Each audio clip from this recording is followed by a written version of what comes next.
तो केवल संत हैं। कबीरा सब जग निर्धना, धनवंता नहीं को, अधनवंता सोई जानिए, जाको राम नाम धन हो। संसार में सबसे बड़े धनी तो संत हैं। जिसके पास में राम नाम का धन है वही सबसे बड़ा धनी है, धनवान है। मीरा की जब विरक्ति हुई ना, मीरा ने सर्वस्व छोड़ दिया। लोगों ने कहा मीरा तुमने इतना बड़ा राजपाट सब छोड़ दिया, इतने बड़े परिवार को, राणा परिवार को तुमने छोड़ दिया, क्या मिला तुम्हें? है? महात्मा बनकर के तुम्हें क्या मिला? बोली मीरा जब किसी को रत्न मिल जाता है उसे फिर कोई चीज अच्छी नहीं लगती। जब किसी को रत्न मिल जाता है तो उसे कोई चीज अच्छा नहीं लगता। जो लोग डायमंड के परखी है ना, वो स्वर्ण के आभूषण कम पहनते हैं। अब जिसको डायमंड मिल जाए तो सोना उसके लिए क्या है? बेकार है। और जिनको हीरा मिल जाता है वो सोना से काम नहीं चलाते। लेकिन जिसको रत्न मिल जाए फिर वह किस चक्कर में पड़ा है?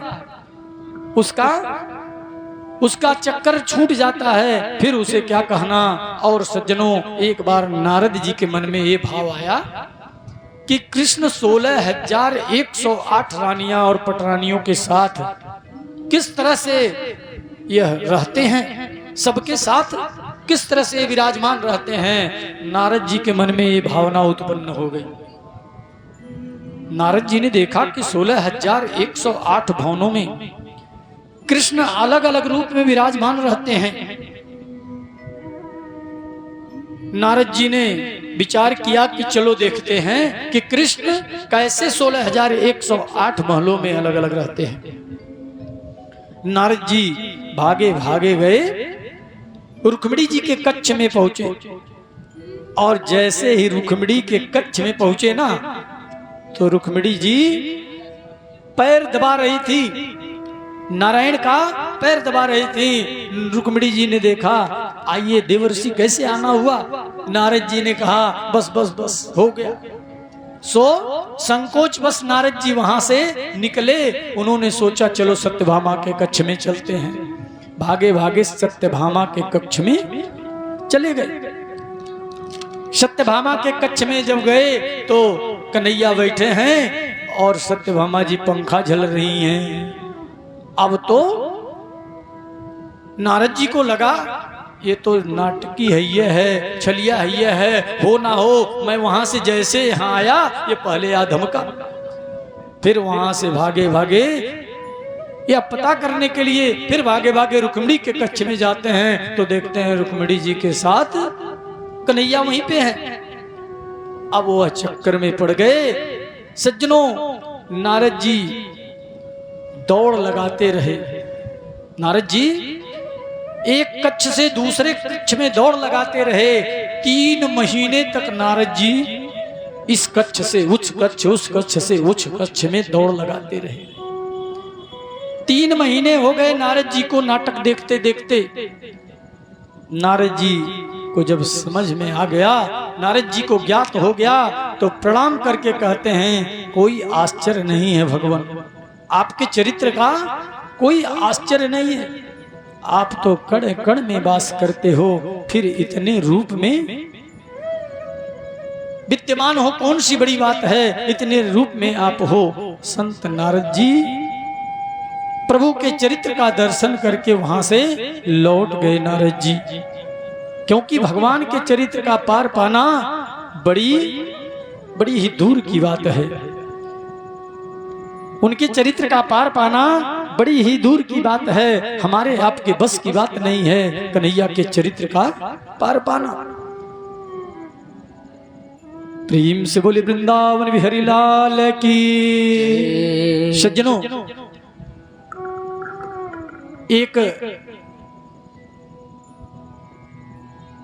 एक महाराज जी थे, पंडित जी। वो अपने 2 शिष्यों को लेकर के सफर में निकले और जाते जाते शाम हो गई। जाते जाते शाम हो गई तो उन्होंने सोचा कि चलो किसी गांव में हम लोग ठहर लेते हैं। सामने देखा एक गांव, वह अपने शिष्यों को लेकर के गए। उस गांव में जब गए तो गांव के बाहर एक व्यक्ति मिला। तो उनसे, उस व्यक्ति से उन्होंने पूछा, भैया ये कौन सा गांव है, ये कौन सा गांव है? उस व्यक्ति ने कहा अंधेर नगरी। कौन सा गांव? अंधेर नगरी। अच्छा, तो भैया यहाँ के राजा कौन है? बोला चौपट राजा। तो बोले अंधेर नगरी चौपट राजा, बड़ा गड़बड़ भाई। बोले अच्छा ये बताओ यहाँ रहने के लिए जो सर सामान वो कैसे बिकता है? बोला टके शेर भाजी टके शेर खाजा। है अंधेर नगरी चौपट राजा, टके शेर भाजी टके शेर खाजा। अब महाराज जी ने सोचा जब यहाँ ये अंधेर नगरीय है और राजो चौपटे बाजे और जौन कुछ मिलल सब टके शेर, या रहे लायक नहीं हुआ, ये गांव से चला निकल चला। जब जाए लगने महाराज तो दोनों चेलवा में से एक चेलवा बड़ा होशियार रहा। सोचलस कि बड़ा सस्ती वह गौवा में है, टके शेर भाजी टके शेर खाजा, अब बड़ा सस्ती बा, यहाँ से जाए लायक नहीं बा। महाराज जी जब जाए लगने तो एक चेलवा तो गईल, दूसर का बड़ा होशियार रहल रुक गई, अपने आप के बड़ा होशियार समझत रहल रुक गई। एक चेला के लेके महाराज जी चल गए ने गुरुदेव, अब वही गांव में रह गए, अंधेर नगरी में रह गए।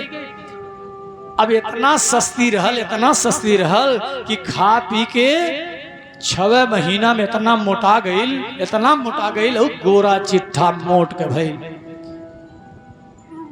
इतना सस्ती रहल, जौन चाहे तौन इच्छा भरपूर खाए, मोटा के खूब मोट के कुन्ना भइल।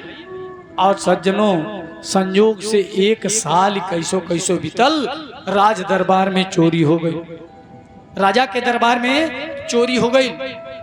अब राजा सैनिकों से कहले, सैनिकन से कहले जा चोरे के ढूंढ के लावा। पूरा सैनिक ढूंढ डलने, पूरे गांव में चोर नहीं मिलल। जब चोर नहीं मिलल तो राजा लगे, सैनिक कहले महाराज चोर नहीं मिलता, आप अब निर्णय करी। कहले जा पूरे गांव में जौन सबसे मोट आदमी होई वह चोरी कैले बजा पकड़ लाओ।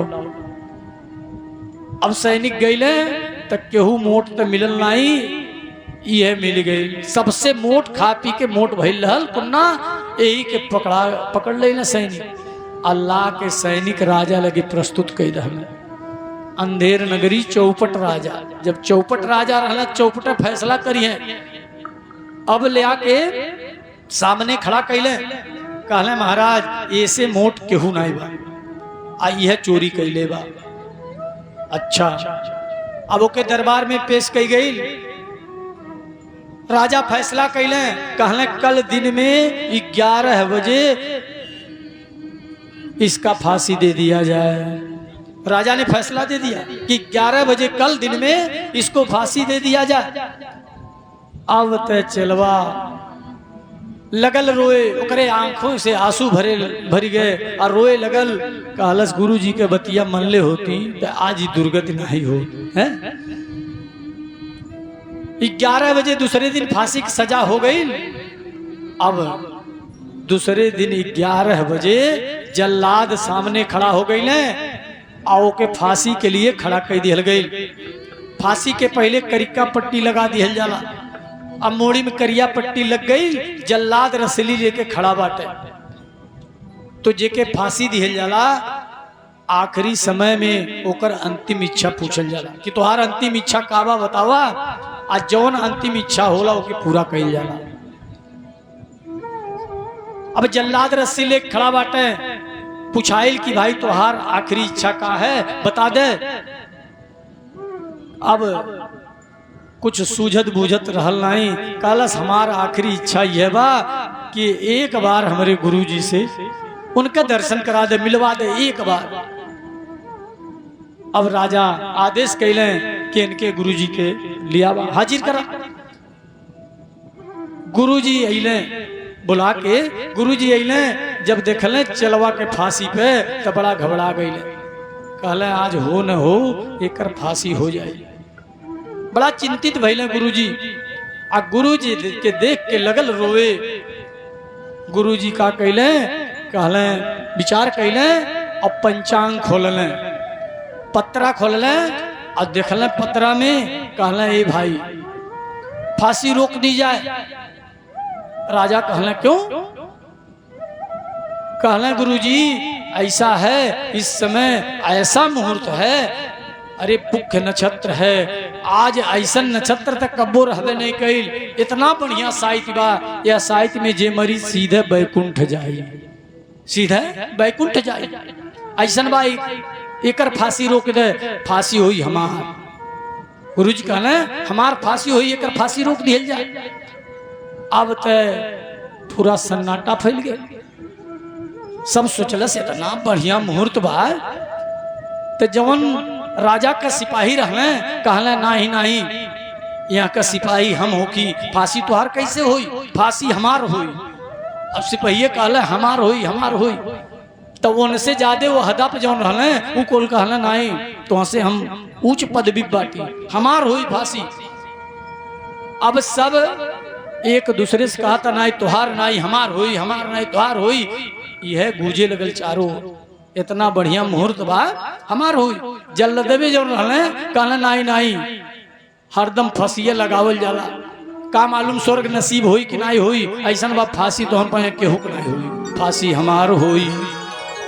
अब जल्लदेवे जब कहले तो राजा कहले ए भाई यहाँ का राजा हम हुई, यहाँ का राजा हम हुई, हमार जौन मन हुई तौन हम करब, ऐसन बा तो हम पूछन के केहू को फांसी नहीं हुई। और यह मुहूर्त में, यह बढ़िया घड़ी में हमार फांसी हुई, हम स्वर्ग जाब। अब गुरुजी कहले ठीक बा भाई इन्हें हटाओ, अपने चलवा खटोले और राजा साहब खड़ा भइले, करिक्का पट्टी लगत जल्लाल खींच दले, जय सिया राम। राजा जी के अपने आप फांसी हुई गई। तो जब बुद्धि नहीं रहेगा तो इसी तरह से स्थिति बनती जाएगी। और आगे एक सुंदर सा हम प्रसंग श्रवण करते हुए सुदामा चरित्र की कथा में प्रवेश करेंगे।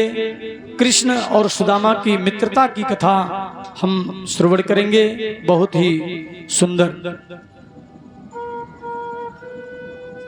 लंबोदरम परम सुंदरमेकदंतम। आइए कहते हैं एक बार इंद्रपुत्र जयंत, इंद्रपुत्र जयंत माया रूपी, माया में अपने रूप को बदला, कौवे का रूप धारण कर लिया इंद्रपुत्र जयंत। और कौवे का रूप धारण करके भगवान के भुजाओं का पता लगाने के लिए चला। सीता जी ने देखा जयंत को, सीता जी ने देखा, तुरंत सीता जी समझ गई अरे ये तो इंद्रपुत्र जयंत है, ये कौवे के रूप में आया हुआ है। अभी सीता राम जी बैठे ही थे, अभी सोच ही रही थी सीता जी, सो सीता चरण चोच हतिभागा, अमोड़ मंदमति कारण कागा।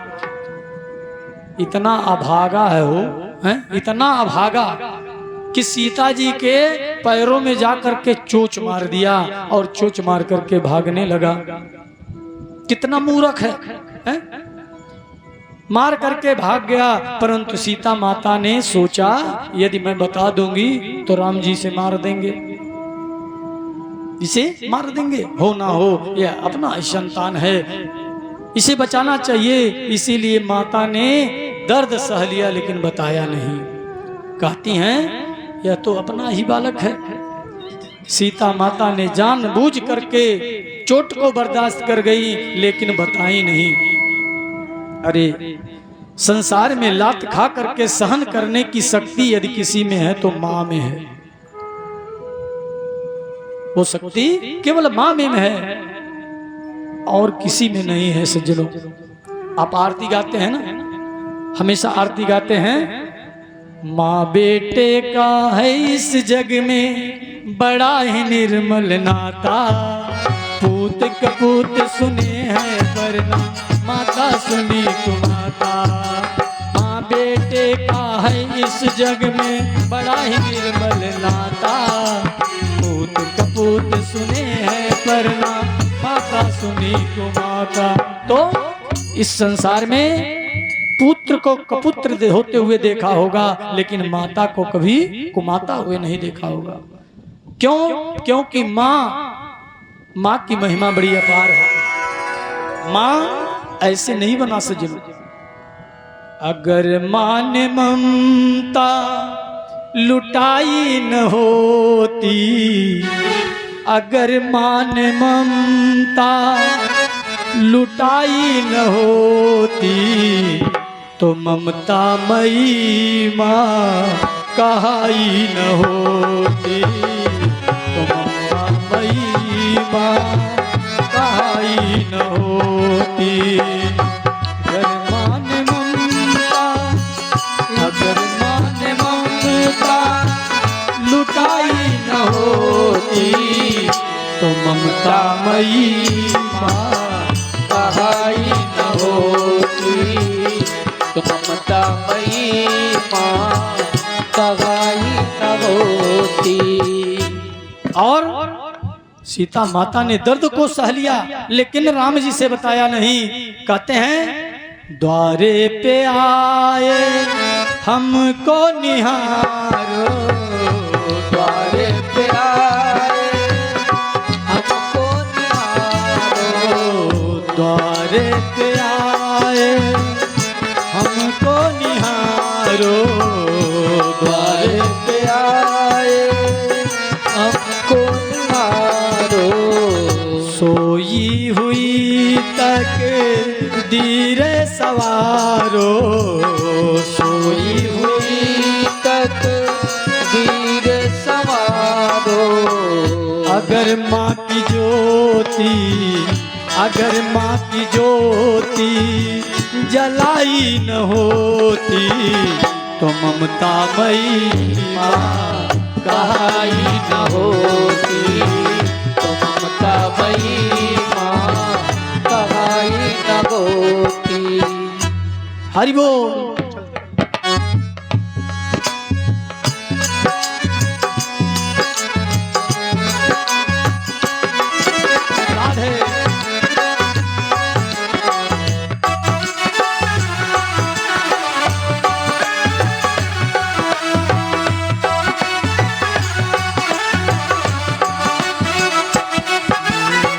हमें क्या पड़ी है हम तुम्हें मनाए, हमें क्या पड़ी है तुम्हें हम मनाए, हमें क्या पड़ी है हम तुम्हें मनाए, हमें क्या पड़ी है हम तुम्हें मनाए।